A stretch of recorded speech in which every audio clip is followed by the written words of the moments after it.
Créée en 1998 sous l'impulsion de la DATAR, la route des villes d'eau du Massif central regroupe aujourd'hui 19 communes thermales réparties sur 5 régions et 9 départements. Son objectif ? Changer l'image de ces villes thermales, dont l'économie reposait quasi exclusivement sur le thermalisme médicalisé. Les maires des stations thermales ont fait un constat. C'est que depuis 1947, c'est-à-dire le remboursement des cures thermales, beaucoup de stations ont eu tendance à oublier qu'elles avaient une activité touristique. Il fallait donc relancer cette activité touristique. Les objectifs, c'est de développer les atouts naturels de nos villes thermales, c'est-à-dire le bien-être d'une part, grâce à la présence de l'eau thermale, et mettre en valeur l'architecture exceptionnelle que beaucoup de stations ont depuis le 19e siècle. Mais la stratégie, d'abord, c'était de créer de l'offre.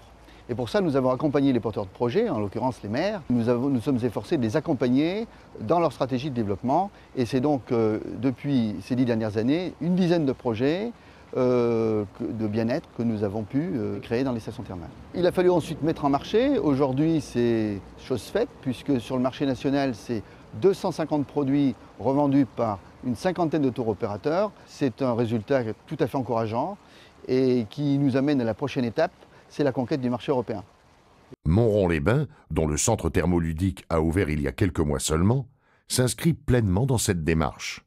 Montrond-les-Bains, tout comme les stations de l'Ardèche, qui sont sur la rive droite du Rhône, ne profitent pas de l'image très forte des Alpes. Et donc, elles avaient effectivement intérêt à nous rejoindre au niveau du Massif central.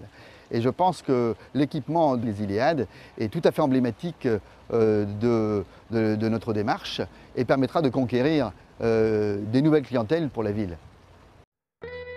Pour cette petite ville de 5000 habitants, seule ville thermale de la Loire, la création des Iléades constitue un enjeu fort de dynamisation de l'offre de loisirs. Mais c'est un projet lourd, 8 millions d'euros, qui n'aurait pu voir le jour sans soutien financier.